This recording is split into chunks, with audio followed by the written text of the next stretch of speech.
Well, welcome back to See the Wood Turn, and this is Log to Bowl Part 6. And once again, like I started off the other video, it's been quite a while. And of course, this is a different bowl, but this is right where we left off. We slid the tailstock up, was getting ready to hollow out the center. So on this particular video, I'm going to show you how I core out the middle here. Or we're not going to actually core it out, we're just going to hollow it out with the tools and get it prepped to sit on the shelf for 2 or 3 months or better, probably 3 or 4 months. So this one's pretty big for it to dry, and then we'll come back and do the finish turning. Okay, got just sharpen up my tool. I'm gonna go ahead and fire this thing up and start taking the middle out. Now that noise you're hearing is just about maxed out. It's hitting my tool rest support banjo, but when I clean up the side, that will go away. Now I'll bring up the 500. I usually start in the middle here.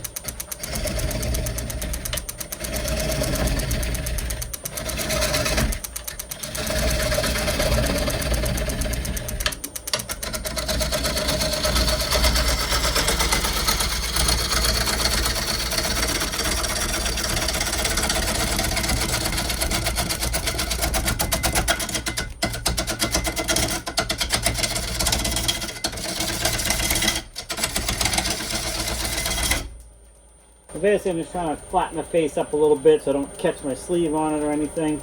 Shouldn't have long sleeve shirt on anyway. But yeah, we'll just get that straightened up a little bit.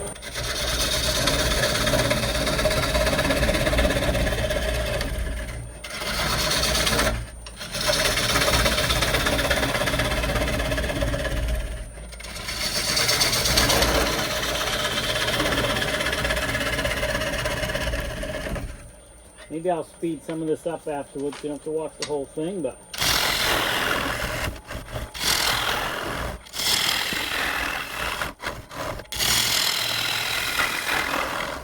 so in the beginning, at this stage, I'm just trying to remove a bunch of material.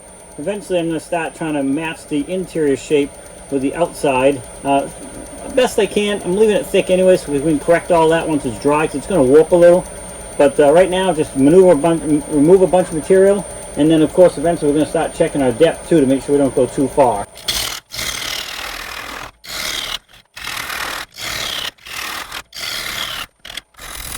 Further in I get, I want to start positioning my tool rest to keep my tool as close to the cutting surface as possible.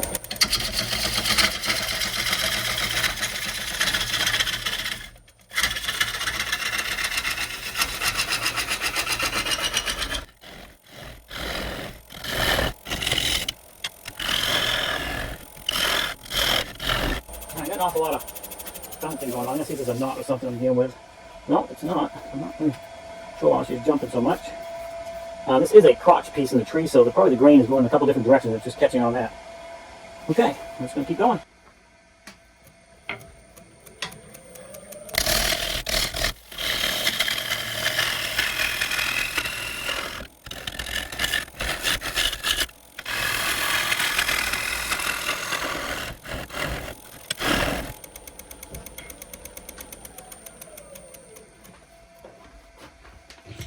Alright, in case you're curious, the size of this is almost 17 and a half. So I'm down to probably a 17-inch bowl, give or take. 16 and a half, 17-inch. So it's a good size one. It's going to be, yeah, just probably a big fruit bowl or whatever somebody decides to do with it once they own it. I'm going to bring my speed up a little bit.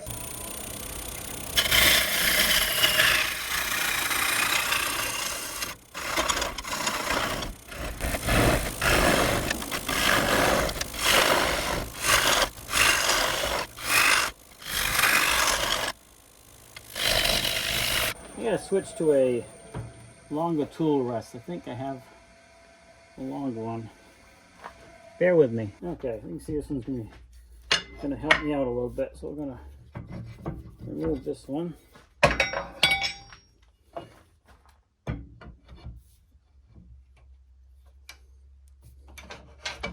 gonna allow us to get in a little. I gotta get a new one. There's one that they make that turns, and I had one, but I had to cut the shaft down for a different lathe, and now it doesn't fit this lathe. But I just got to get another one for these big bowls.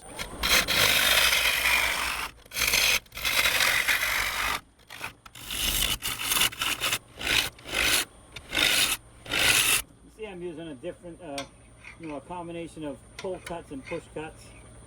This definitely has a lot of intersecting grain. That's why she's cutting hard. But that'll also mean it's going to be really a nice looking bowl when it's done. There'll be a lot of feature in it.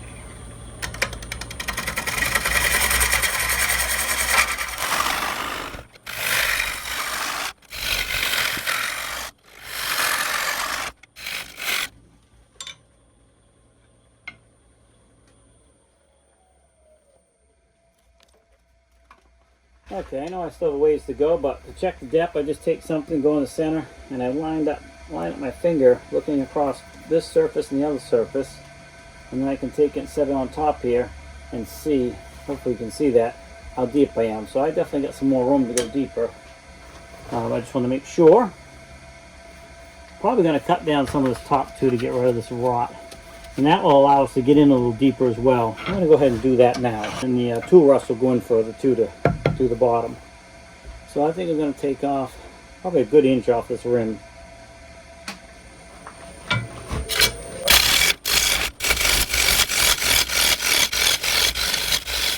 Okay, that's much better. Let's see. Then I'm going to look for the pith and make sure I'm down below the pith, because the pith is where it's always going to crack first. Almost always. So we don't want to make the bowl a ½ inch bigger because we're just greedy on the size and then leave the pith behind and cause the whole bowl to crack. You're better off to make it just a little bit smaller and not lose the whole bowl. Sometimes it will crack anyway, but let's do everything we can to help prevent it. I think we're below the pith all the way around, right there and there, so we're good on that. Let's move the tool rust back in here and get back on the bottom.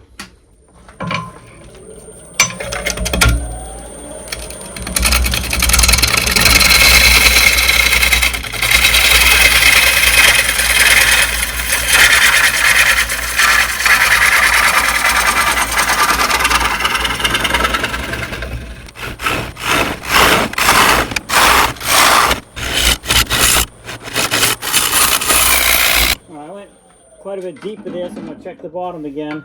You're better off to check often and not ruin the whole bowl, because a bowl like this is, when it's done, it'll be over $150. So you don't want to, again, get greedy, not pay attention, and end up going too far.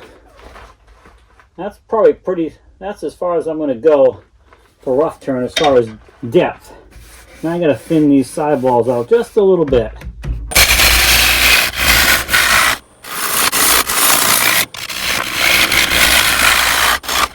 And you probably can't see it, but this is so wet that it's spitting all kinds of water off. Oh yeah, I can probably see my hand now. It's getting wet. That's all moisture in the log that's coming out. And that's why we have to wait for it to dry before we can finish turn it. If we were to finish this now, which you can do, some people like the warped look to them, but it will definitely warp and be completely out of shape. Some people like that, and we do some like that, but not as often. Alright, I think our thickness is good.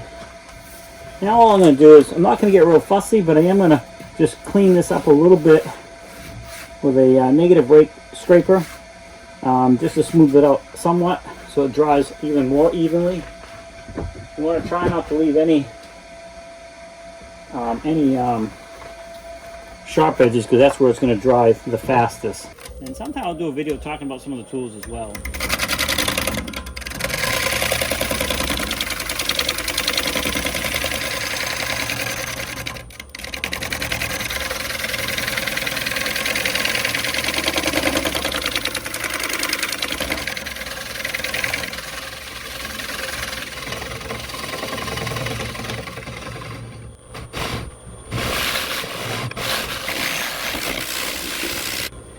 And you can see I'm rounding over this corner. I'm going to round over that corner.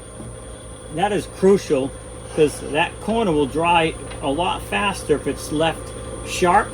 And if it dries faster, or too much faster, then that will also create a crack. So you definitely want to round these over. It doesn't mean you're going to leave it this way in the finished product, but during the drying process, you don't want to leave these corners sharp.